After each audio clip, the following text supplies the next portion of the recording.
네, 우리 축복하며 나가도록 하겠습니다. 주님의 이름으로 사랑하며 축복합니다. 네, 주님의 이름으로 사랑하며 축복합니다. 네, 우리 김성숙 집사님이 어찌나 다정하게, 네, 역시, 네, 우리, 네, 임직을 앞두고, 네, 아주 얼굴이 환해지신 것 같아요. 제가 감동을 받았습니다. 다시 한번 우리 축복하겠습니다. 당신은 하나님의 언약 안에 있는 축복의 통로입니다. 당신은 하나님의 언약 안에 있는 축복의 통로입니다. 아멘. 네, 여러분들 한 분 한 분은 하나님의 언약 안에 있는 축복의 통로인 줄 믿으시기 바랍니다. 네, 내가 누구인지 항상 잊지 말아야 됩니다. 어딜 가나 누구를 만나든지 어느 장소에 있든지 내가 누구인지, 나는 하나님의 언약 안에 있는 축복의 통로다. 나는 복덩어리다. 내가 가는 곳마다 나 때문에 니네들이 복을 받는다. 나는 그런 존재야. 자, 이런 우리 자부심을 가지고요, 그렇게 우리 하루하루의 삶을 열어가기를 원합니다.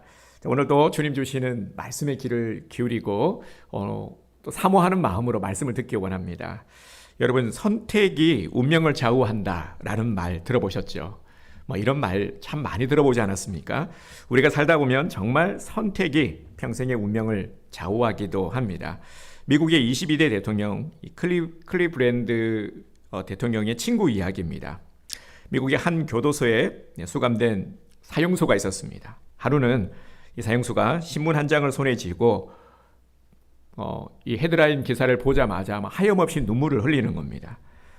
그가 든 신문에는 미국 제22대 대통령 클리브랜드 침이라는 큰 이 헤드라인 기사가 실려 있었습니다. 이 기사를 보고 하염없이 눈물을 흘리니까 간수가 이상하다 여겼어요. 사형수에게 이유를 물었습니다. 왜 그렇게 지금 울고 있느냐 물었죠. 그는 고개를 떨구면서 말했습니다. 클리블랜드는 제 대학 동료입니다. 어느 날 수업을 마치고 나오다가 둘은 교회의 종소리를 들었습니다. 그때 클리블랜드가 내게 이런 말을 했습니다. 친구, 우리 같이 저기 종소리가 나는 교회 가보는 게 어때? 그러자 그 얘기를 듣고 저는 거절했습니다. 결국 클리블랜드는 교회로 갔고 저는 술집으로 향했습니다. 그것이 우리의 운명을 확연히 갈라놓았습니다.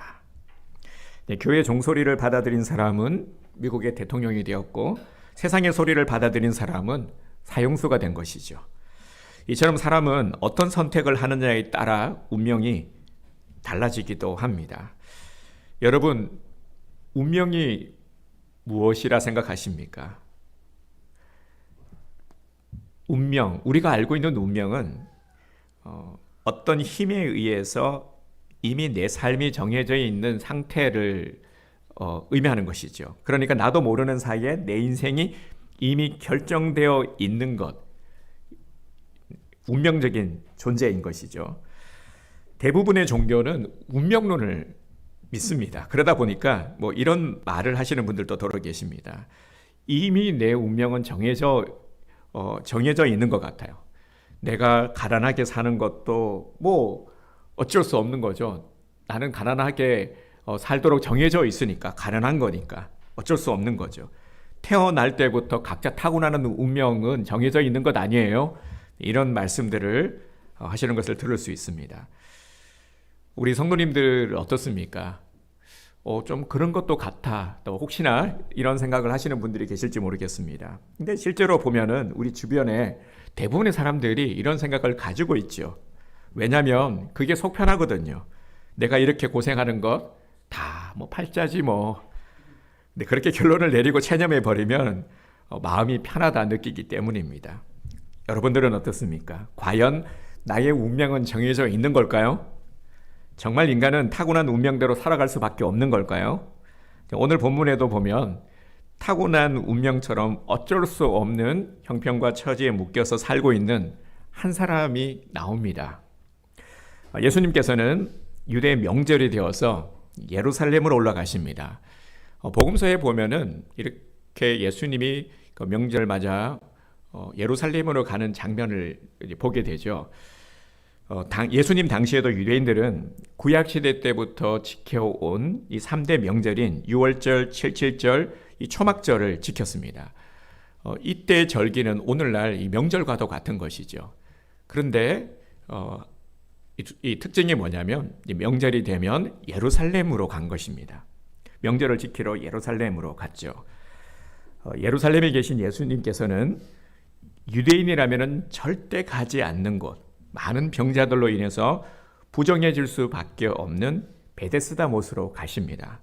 이 베데스다 못에는 5개의 행각이 있었는데 거기에 수많은 병자들이 모여 있었습니다.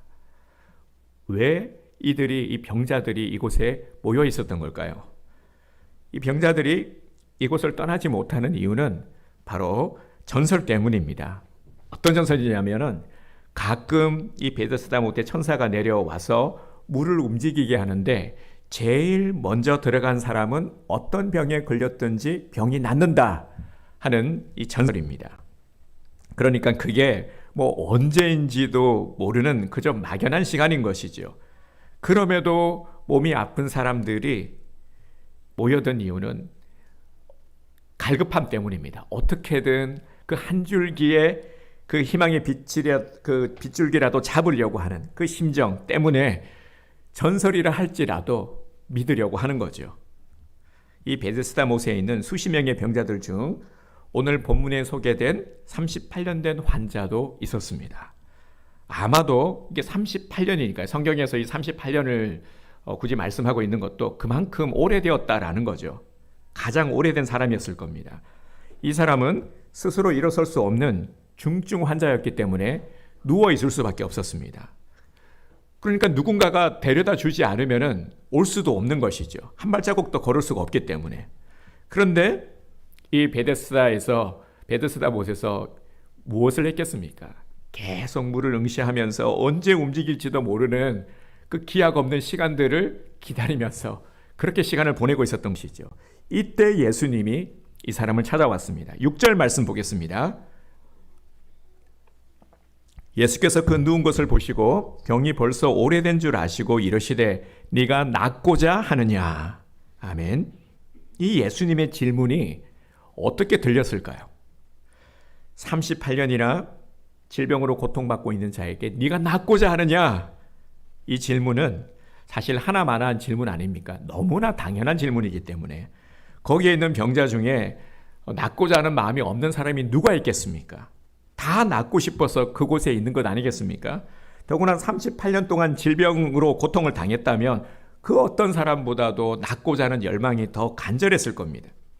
그런데 38년이나 병상에 있었는데 아니 예수님은 이 환자를 좀 생각해 주신다면은 그냥 조용히 안수만 해 주시고 치유해 주시면은 얼마나 좋았을까요? 여러분 안 그렇습니까? 당연히 옆에서 지켜보는 제자들도 그런 생각하지 않았을까요? 이 환자를 보고 이 모습을 한번 떠올려 보세요. 우리가 알고 있는 상식으로도 충분히 이런 생각을 할 수가 있죠. 아니 당연히 38년 됐으면 얼마나 불쌍해. 그런데 이 환자에게 네가 낫고자 하느냐? 제자들은 예수님 그런 말씀 하시지 마시지. 그냥 조용히 좀 해주시면 되지. 진짜 왜 저런 말씀을 하시지? 이런 상황인 거죠. 그냥 보면은 다 아는 사실인데 굳이 아픈 마음을 후벼 팔 필요가 없는 거 아니겠습니까? 자, 이렇게 상식적이지 않는 상황. 우리가 보기에 좀 이상한데? 아니 예수님 왜 이렇게 말씀하시지? 좀 이상한데? 이럴 때는 숨겨진 의도가 있다라는 거죠. 주님의 의도가 있는 것이죠. 그곳에 있는 수많은 병자 중에 다른 사람도 아니고 38년 된 그곳에서 가장 오래된 환자를 일부러 찾아가셔서 이런 질문을 하시는 이유가 무엇일까요? 6절 마지막 절을 다시 한번 보겠습니다. 네가 낫고자 하느냐? 이 말은 네가 정말 살고 싶으냐? 내가 고쳐줄 줄 네가 믿느냐? 지금 이렇게 말씀하시는 겁니다. 네, 성경에 38년 된 병자, 성경에 쓰여 있는 이런 어떤 숫자, 그리고 모든 구절들은 다 의미가 있죠. 이유가 무엇일까요? 그냥 38년, 여러분, 병상에 누운 지 38년쯤 되면 어떤 상태라는 겁니까? 이 숫자가 의미하는 것은 거의 포기 상태 아니겠습니까? 38년 동안 낫지 않았어요. 그러면 나을 가능성이 높습니까? 아니면은 낫지 못할 가능성이 높습니까? 거의 기대하지 않겠죠. 가족들도 주변 사람들도 말이에요. 예수님께서 38년 된 환자에게 네가 낫고자 하느냐 물으신 것은 이 환자가 치유에 대한 간절함과 예수님에 대한 믿음이 어느 정도 있는지를 보고 싶으셨던 것입니다. 그동안 가족들이 얼마나 고생했겠습니까? 물론 당사자도 너무나도 힘들었겠지만 가족들은 더 힘들었겠죠. 용하다는 의사들도 찾아가 봤을 거고요. 몸에 좋은 약 왜 안 써봤겠습니까? 할 수 있는 노력은 다 해봤을 겁니다.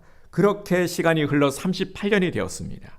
예수님은 38년 동안 질병에 시달리고 또 주변 사람들에 시달리고 환경에 시달리면서 온갖 고초를 다 겪은 이 병자에게 진정 네가 낫고자 하느냐, 낫고자 하는 그 열망이 네게 있느냐 물으신 것입니다. 이 사람이 어떻게 대답합니까? 7절을 보겠습니다. 병자가 대답하되 주여 물이 움직일 때 나를 못에 넣어주는 사람이 없어 내가 가는 동안에 다른 사람이 먼저 내려가나이다. 아멘. 자, 이 말은 저는 아직도 치유에 대한 열망이 있습니다. 저 낫고 싶습니다. 저는 포기하지 않았습니다. 그런데 다만 나보다 먼저 가는 자들이 있어서 그렇지 저 포기하지 않았습니다. 누군가가 나를 먼저 데려다 줄 수만 있다면은 저 치유받을 수 있습니다.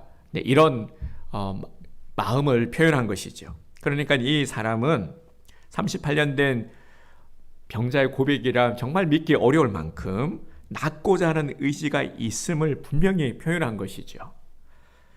예수님의 질문은 아직 포기하지 않았느냐? 38년 동안이나 그렇게 시달렸는데 아직도 살 소망이 있느냐 물으신 것이고요. 이 병자는 저는 포기하지 않았습니다 라고 대답한 것이죠. 그의 고백을 들으신 예수님은 치유를 선포하셨습니다. 8절 보겠습니다.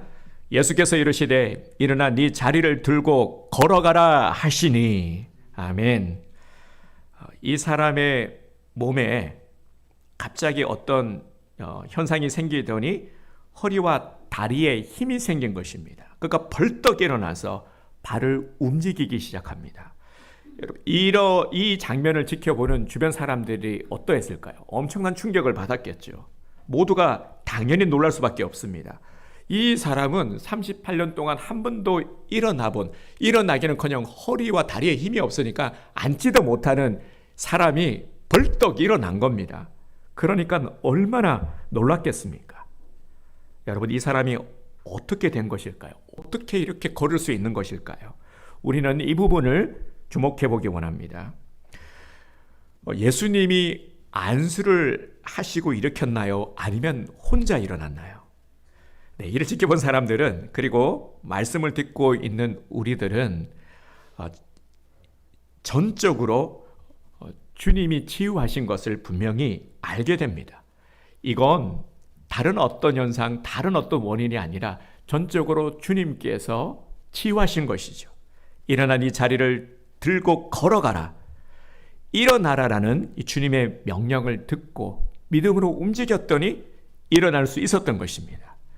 자, 여기서 우리는 또 특이한 한 가지 사실을 발견할 수 있게 됩니다. 여러분 잘 생각해 보세요. 일반적으로 복음서에 보면은 예수님께서 치유하실 때 치유를 선포하신 후에 어떤 다른 행동을 명하시죠. 치유하시고 나서, 안수하시고 나서 일어나 걸어라, 일어나라 이렇게 말씀을 하시는데 이 환자에게 있어서는 좀 다르게 지금 치유를 하시죠. 먼저 일어나 네 자리를 들고 걸어가라 하셨거든요. 그렇죠? 먼저 일어나 네 자리를 들고 걸어가라 이렇게 하셨습니다.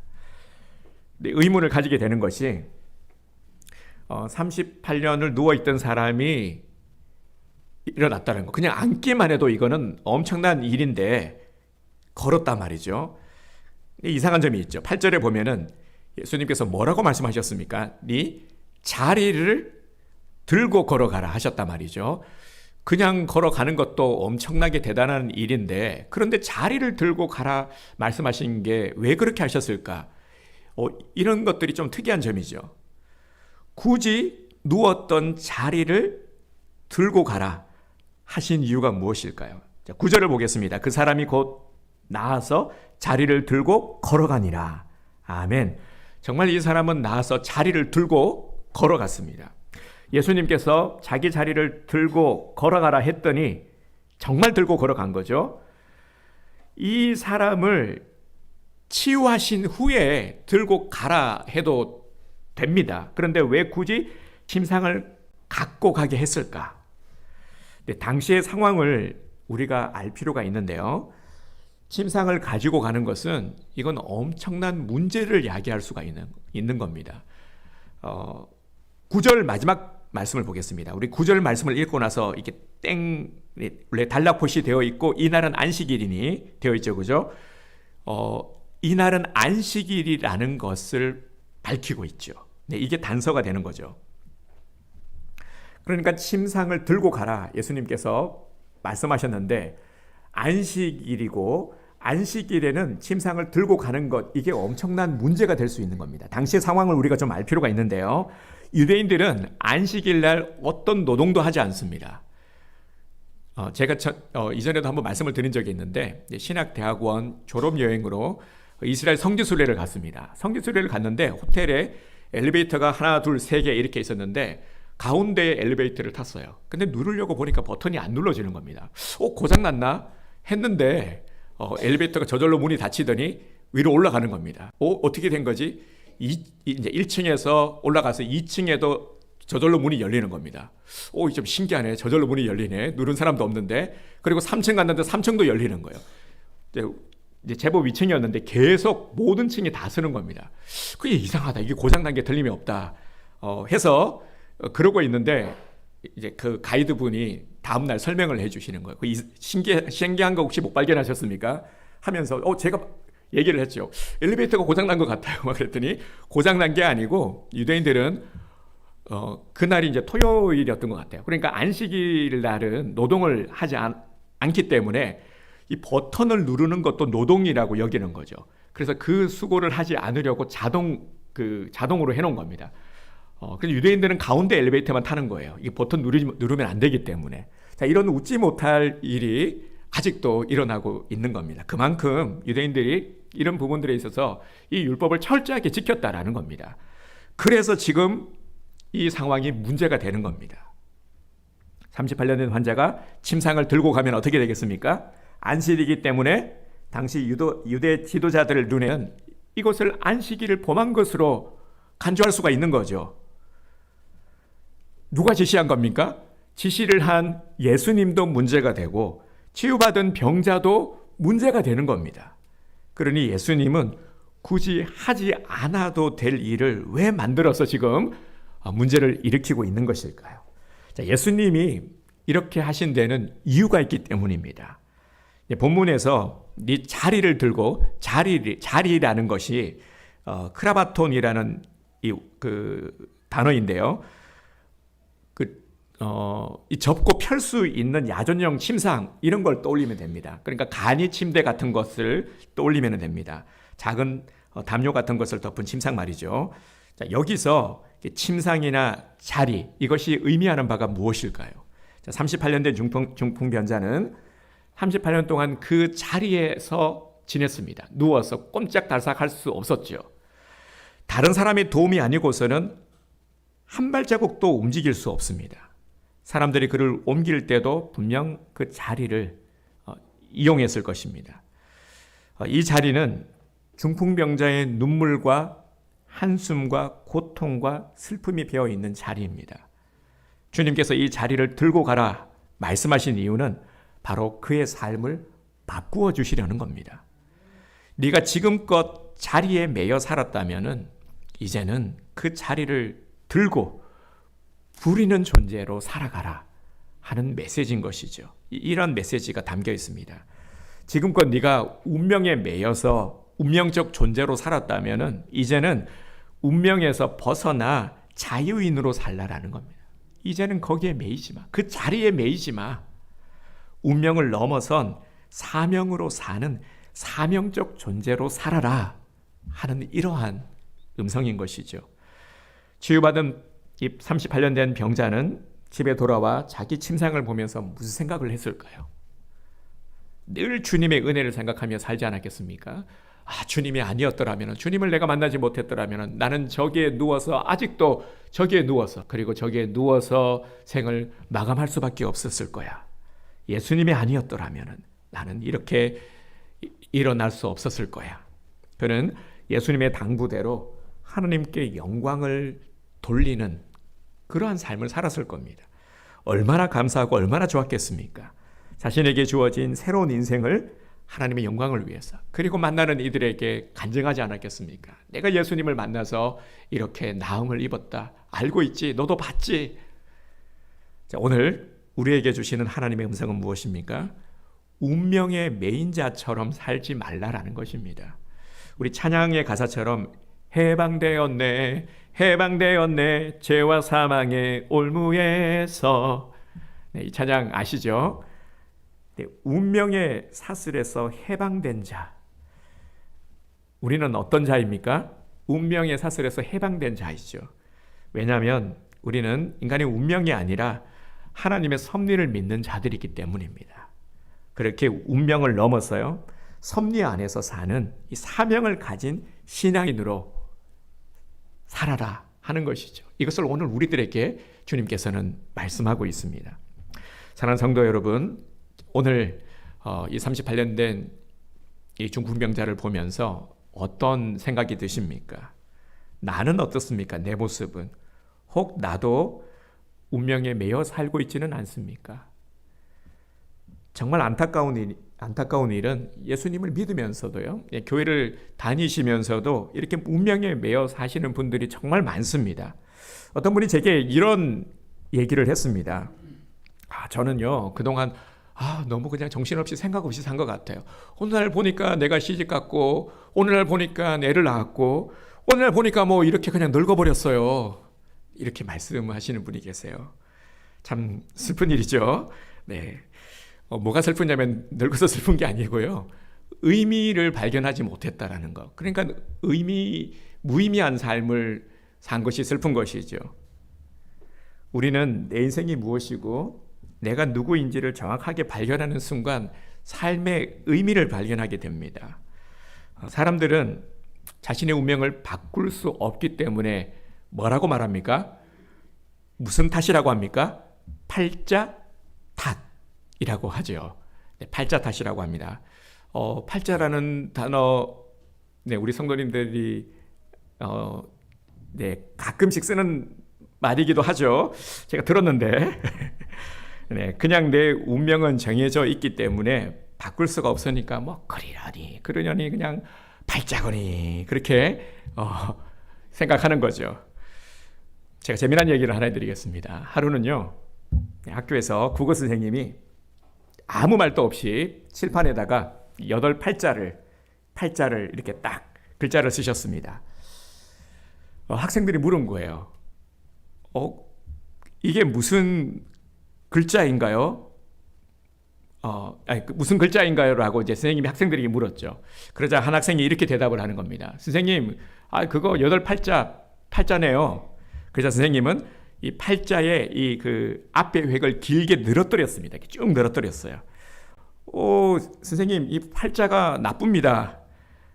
그러자 이번에는 선생님이 뒤에 획도 이렇게 길게 늘어뜨렸어요. 선생님, 팔자가 늘어졌어요. 네. 그러자 이번에는 이 늘어뜨린 글자를 지워버렸습니다. 선생님, 팔자가 좋아졌어요. 네, 이렇게 얘기를 했습니다. 그래서 선생님이 웃으면서 이제 이런 말을 했습니다. 여러분, 인생 팔자는 이렇게 내 마음대로 고쳐 쓸 수 있는 겁니다. 네, 참 뭔가 이렇게 우리에게 주는 교훈이 있지 않습니까? 예수님이 우리 곁에 찾아오신 것은 운명에 매이지 않는 삶을 살게 하시려고 찾아오신 것입니다. 정말 예수님이 오시지 않았다면 어떻게 되었을까요? 죄와 사망의 사슬에 매여서 도저히 해방될 수 없었겠죠. 그렇게 죽어갈 수밖에 없는 우리들을 위해서 친히 우리 곁에 찾아오신 분이 바로 예수님이십니다. 가장 중요한 것은 예수님을 만났다라면, 정말 우리가 예수님을 믿고 있다면, 신앙이 있다면 팔자에 묶이지 않고 운명에 매이지 않는 신앙인으로 살아야 한다는 것이죠. 그래서 오늘 이 말씀을 우리에게 주시는 겁니다. 근본적으로는 우리가 죄와 사망의 올무에서 벗어났지만 여전히 예습관이 남아있다라는 것이죠. 이것은 부단히 노력해야 되는 부분입니다. 이 완전히 사라지는 것이 아니라 우리가 정말 말씀을 듣지 않으면, 그리고 경건의 생활을 힘쓰지 않으면 계속해서 우리 발목을 잡으려고 하는 것이죠. 예습관들, 이런 것들 말이죠. 자꾸 어떤 운명을 믿게 만들고 자꾸 팔자를 생각하게 만드는 것들, 이런 것들이 자꾸 우리를 묶으려고 하는 겁니다. 예수님을 만나야 되죠. 그래야지 이러한 부분들이 해결이 되는 겁니다. 예수님을 인격적으로 만나고 믿음으로 살아야 내 운명이 바뀌게 되는 것입니다. 주님은 오늘 너무나도 연약하고 늘 불안해하고 그렇게 살아가는 우리들에게 말씀하십니다. 네 자리를 들고 걸어가라. 네 자리를 들고 걸어가라. 자리를 들고 가야 되는 거예요. 38년 된 병자에게 말씀하신 것은 동일하게 오늘 우리들에게도 똑같이 말씀하고 계시는 겁니다. 네 운명의 자리를 끊고 걸어가라. 자리를 들으라라는 것은 이제 이런 운명의 자리를 끊어버리라는 겁니다. 예습관을 끊어버리라는 것이죠. 운명의 굴레에 묶인 자처럼 살지 말아야 하는 것입니다. 여러분, 운명이라는 것은 언제든지 바뀔 수 있는 겁니다. 사람은 관점이 바뀌면은 삶도 바뀌게 됩니다. 인생이 바뀌게 되는 것이죠. 예를 들면 이런 겁니다. 잘 된다라는 생각을 가지고 있으면요, 매사에 자신감도 있고 잘 된다, 나는 뭘 해도 잘 된다. 그러면은 자신감도 생기고 또 어려운 일이 있어도 어려운 것들을 잘 감당할 수 있게 됩니다. 그런데 나는 안 된다, 뭘 해도 안 된다, 지금까지 잘 된 게 하나도 없어, 나는 하기만 손대면은 그냥 다 잘 안 돼, 이런 생각을 가지고 있으면 소극적이 되고 뭘 해도 재미가 없죠. 그러다가 넘어지면은 일어서지를 못하는 겁니다. 여러분, 예수님을 만나셨습니까? 그러면 이제 각자 갖고 있는 이 운명의 길을 바꾸십시오. 운명의 굴레에서 벗어난 자로 살아가십시오. 어떻게 하면 됩니까? 지금까지 살아온 내 사고의 틀을 바꾸는 겁니다. 이건 우리가 의식적으로 노력해야 될 부분입니다. 이제는 내 생각의 틀을 바꾸십시오. 부정의 생각, 이 틀에서 빠져나오셔야 되는 겁니다. 뭘 해도 안 된다, 이제는 늦었다 라는 생각의 틀을 깨십시오. 38년 된 병자를 찾아오신 주님은 동일하게 오늘 우리들에게 찾아오셨습니다. 나를 살리려고, 나를 회복시키시려고 말입니다. 그리고 나에게 말씀하십니다. 일어나 걸어가라. 일어나 걸어가라. 주님의 말씀에 우리는 믿음으로 반응해야 됩니다. 아멘 하고 움직이십시오. 무슨 말씀을 하시든지 먼저 일단 아멘 하십시오. 38년 된 병자처럼 벌떡 일어나 걸어가면 내 삶이 새롭게 열리게 됩니다. 그런데 아직도 주저하는 마음이 혹시 있으십니까? 아직도 미심쩍은 그런 마음들이 있음을 느끼십니까? 여러분, 정말 그럴 수밖에 없는 명확한 이유가 있습니다. 내 인생의 유일한 베데스다는, 우리 한번 입술로 고백해 볼까요? 누구시죠? 내 인생의 유일한 베데스다는 예수 그리스도. 아멘. 예수 그리스도이시기 때문입니다. 내 인생의 유일한 베데스다는 예수 그리스도예요. 예수님이 베데스다라는 것은 내 모든 문제의 해결자다라는 것입니다. 예수님께서 베데스다에 가신 것은 그곳에 물이 움직이기만을 기다리면서 그곳을 떠나지 못하는 자들에게 그곳이 해결의 장소가 아니다, 너희들이 기다리고 있는 바라는 그것이 해결의 장소가 아니다. 그리고 그들이 보는 앞에서 38년 된 병자를 고쳐주신 것도 예수님이 거기에 앉아있는 모든 자들의 베데스다임을 친히 보여주신 것이죠. 결국 인생의 이 방황의 종지부를 찍으려면 어떻게 해야 됩니까? 예수님을 만나야 하는 것입니다. 예수님을 만나야지 해결이 되는 것입니다. 예수님을 만나야 사람들이 모여있던 이 베데스다를 떠날 수 있는 것입니다. 지금도 믿음의 사람들은 예수님을 통해서 이 38년 된 문제, 38년의 문제는 도저히 안 된다라고 여기는 그런 모든 문제들을 예수님은 해결하고 계시는 것이죠. 그래서 가끔 보면은요, 저도 그 뭐 새롭게 하소서라든지 극동방송의 간증들 있죠. 유튜브에서 그런 것들을 보십시오. 다른 거 보시지 마시고 그런 간증들을 좀 많이 들으셨으면 합니다. 지금도 많은 이들이 정말 예수님을 통해서 이렇게 고침받고 해결함을 받고 있다라는 것을 보시고요. 그러면 연약한 마음에 좀 확신도 가지게 되고 또 도전도 받게 되고 또 용기를 가지게 됩니다. 근데 정말 중요한 것은 오늘 우리 성도님들이 이 은혜 간증의 주인공이 되기를 주님의 이름으로 축복합니다. 그래서 우리 안에도 보면 우리 교회도 좀 구체적으로 그리고 많이 기도하려고 애쓰고 있습니다. 교회는 우리 성도들이 함께 기도하는 곳이잖아요. 연약한 자들, 아픈 자들을 위해서 기도하는, 저는 그것이 교회의 가장 중요한 역할이라고 생각을 합니다. 그래서 오늘 일부 예배 때도 보면 우리 강경희 성도님 지금 남편분님께서 비교적 간단한 그 허리 수술을 하셨는데, 내시경 수술을 하셨는데 근데 일어나지 못하고 있습니다. 그 허리에도 힘이 안 들어가고 다리에도 힘이 안 들어가서, 그래서 아침에도 함께 오늘 일찍 오셨는데, 그리고 병원 가신다고 그렇게 함께 기도했는데 참 저는 그렇게 기도할 수 있는 그 시간들이 참 은혜가 되었습니다. 그래서 위로도 받으시고, 또 그렇게 교회가 여러분 그런 곳 아니겠습니까? 우리 성도들이 아플 때, 힘들 때 함께 기도할 수 있는 은혜 공동체가 우리 온드림 교회가 되었으면 합니다. 그리고 바라기는 하나님께서 응답해 주셨을 때 좀 부끄러워하지 마시고요. 간증해 주세요. 그러면 저 부끄러워서 그런 거 못해요. 그게 아니라, 내 자랑하는 것이 아니라 하나님이 하셨음을 그렇게 자랑스럽게 당당하게 많이 좀 증거하셨으면 좋겠습니다. 그래서 온드림 교회가 간증들이 넘쳐나는 교회, 우리 온드림 교회 하면은 너무 자랑할 것이 많은 교회 되기를 주님의 이름으로 축복합니다. 사실 기적이 일어나지 않는 것이 아니라 그만큼 우리가 믿음이 없는 것이죠. 하나님께서 역사를 안 하시는 것이 아니라 역사를 하실 수가 없는 것이죠. 자, 그러면 지금 우리가 해야 할 일이 무엇입니까? 두 가지를 결단하기 원합니다. 떠나야 할 것은 떠나고 바꾸어야 할 것은 바꿔야 됩니다. 먼저 우리가 떠나야 될 곳이 어디입니까? 우리가 떠나야 될 베데스다를 떠나야 되는데, 베데스다는 어떤 곳입니까? 떠나야 될 장소죠. 문제의 장소고 아픔의 장소고 상처가 있는 현장입니다. 이곳에 머물면 머물수록 더 문제가 커지는 겁니다. 그러기에 베데스다는 떠나야 됩니다. 뒤돌아보지 말고, 자꾸만 보지 말고, 머물러 있지 말고, 주저하지 말고 과감하게 떠나야 되는 것입니다. 그래야 주님의 역사가 일어납니다. 지금부터 또 우리는 어떻게 살아야 할까요? 운명적 존재로 살지 말고 사명적 존재로 살아야 합니다. 이게 너무 중요한 것입니다. 하나님께서는 우리를 부르셨어요. 여기서부터 시작을 하는 것이죠. 하나님께서 우리를 부르셨다. 그 이유가 발생한 겁니다. 하나님이 나를 부르셨기 때문에, 나를 부르시면은 이유가 있기 때문이죠. 우리를 사명자로 부르셨습니다. 하나님 나라를 위해서 오늘 정말 이 시대 가운데, 이 세대 가운데 주님은 이 역사의 현장 가운데 나를 있게 하신 것이죠. 그리고 내게 말씀하신 것, 이것이 사명인 것입니다. 주님의 사명 맡은 자로서 우리가 살아간다라는 것이죠. 그러니까 우리는 완전히 다른 겁니다.